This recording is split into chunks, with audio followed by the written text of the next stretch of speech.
Without free public supermarkets and restaurants, how will Americans get the calories to maintain obesity rates? You just want starvation.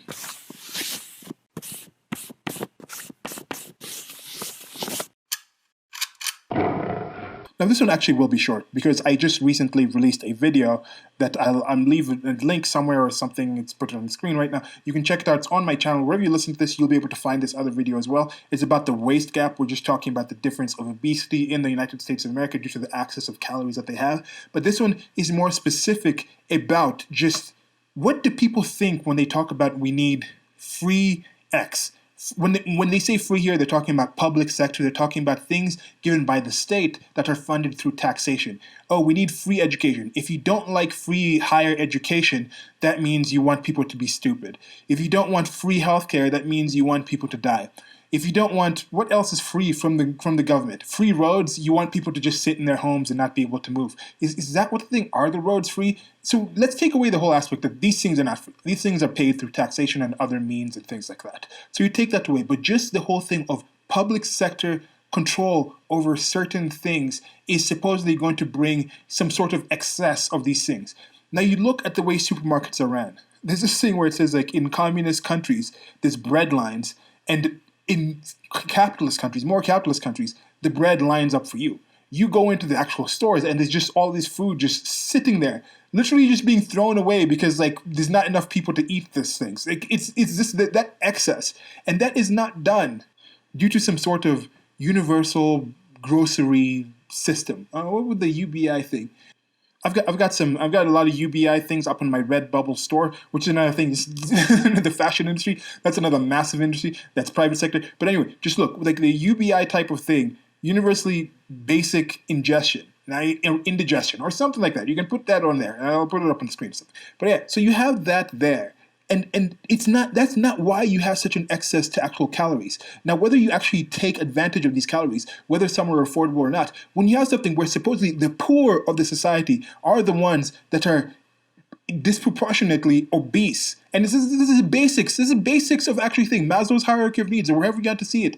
Just basics. If you are obese, you have an excess of calories in your body 95% of the time. There's some people with conditions, but the vast majority of that is an indication that you have an excess of the calories that you need to actually live. So you have people talking about, oh, we are below a living wage. But the people who are supposedly below a living wage, I think you look at those people and then you look at the people who are like, oh, these are the 1%ers. These are the people who are just like excessively wealthy. We need to like tax them down and get these like universally basic healthcare systems and things like that. You look at the actual weights of these people, and I think you'll find a higher level of obesity in the poor. So you've gotten to a point where you have a society that has such an excess of calories, of just the basics to actually live, that people are just swimming in it, dying from the excess almost to that point, where that is some kind of a crazy thing.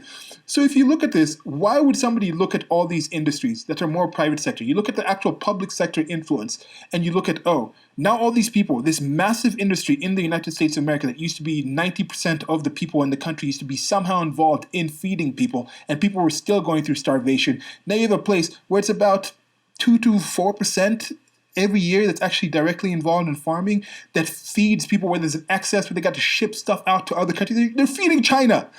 Like American farmers are feeding China. They're feeding all these other places from these limited locations and things like that because they're so successful at growing all these things. And this is mostly private sector. Yes, you look at the certain incentives that are brought in with the government, with the regulations, with the tariffs and things like that, and that mucks things up. You look during this shutdown in the pandemic, those things where it's like, oh, people were set to, oh, we're going to be actually giving milk, giving pork, giving all these things to certain big, larger scale places like schools or restaurants, and they package it in a certain way. But now that those were closed and now there's only grocery stores open, they couldn't retool and say, oh, we're just still going to now send these actual goods to their grocery stores, because there's all these limitations and regulations from the government and things like that saying, oh, you can't package, you don't have the actual licenses and regulate and things to actually be able to now switch to this. So they had to dump some of these things. These things were just rotting. These things were just poured away because of these messes. So what makes you think giving the government more control over higher education? They've already had the K through 12 compulsory indoctrination, and still you want to give them more. You think they're going to be better results? You think there's going to be better results if you give them full control of healthcare? I don't understand where people come from these things. So yes, you can be against public supermarkets, public restaurants, public services, public government, state people taking over certain sectors without being against the actual thing that thing is supposed to actually deal with. Because there's actually evidence that some of those things are dealt with, in this case, hunger, food, access to calories, a lot better by private markets, by freer markets, by the private sector than they would by some centralized system. So that's it for now. Like, share, subscribe. On the screen is going to be merchandise. You can check some of that stuff out. And you can get, there's a whole bunch of different UBIs. I just went through the dictionary some time back and went to like, okay, all these things with I's. I think there's at least 30 different things, but I'll keep adding them occasionally. I'm like, oh, that's a different I word. And it's different UBIs so that you can get those in shirts and things like that. So till next time, goodbye.